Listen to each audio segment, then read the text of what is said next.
नमस्कार जय जगन्नाथ दर्शक बंधु आज भिडियो मु समस्त स्वागत करुच्ची। आज भिडियोटी कुनी कुनी पिलामानंग अति सरल और सहज 10 धाड़ी ओडिया भाषण। सम्माननीय सभापति महोदय, पूज्य गुरुजी और गुरुमावृंद एवं एठारे उपस्थित मोर छोट बड़ भाई और भौणी माने, आज हेउची अगस्ट मास 15 तारिख आम देशर 80तम स्वाधीनता दिवस। सर्वप्रथमे समस्त शुभ सकाळ और स्वाधीनता दिवसर अनेक अनेक शुभेच्छा और शुभकामना। यही दिन आम देशर प्रत्येक नागरिक जातीय पताका तले छिड़ा होई जातीय संगीत गान करती। दीर्घ 200 वर्षर शासन पर आम देश भारत अगस्ट मास 14 तारिख मध्यरात्रि स्वाधीनता लाभ करिथिला। स्वाधीनता दिवस होची भारतर जातीय पर्व।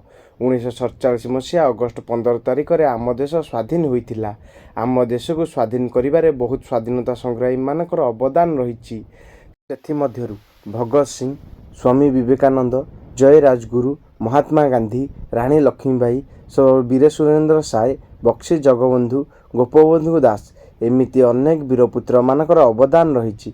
आम समस्ते आम जन्म माटीर सदा सर्वदा सम्मान रक्षा करिबा उचित। आमे समस्ते भारतीय बोली निजको गर्व करिबा उचित। मु एति कहि मोर वक्तव्य समाप्त करुछि। जय हिंद, जय भारत। दर्शक बंधु, भिडियोटी यदि भल लगी तो भिडियोटी को लाइक करे चैनल को सब्सक्राइब करू। एमिति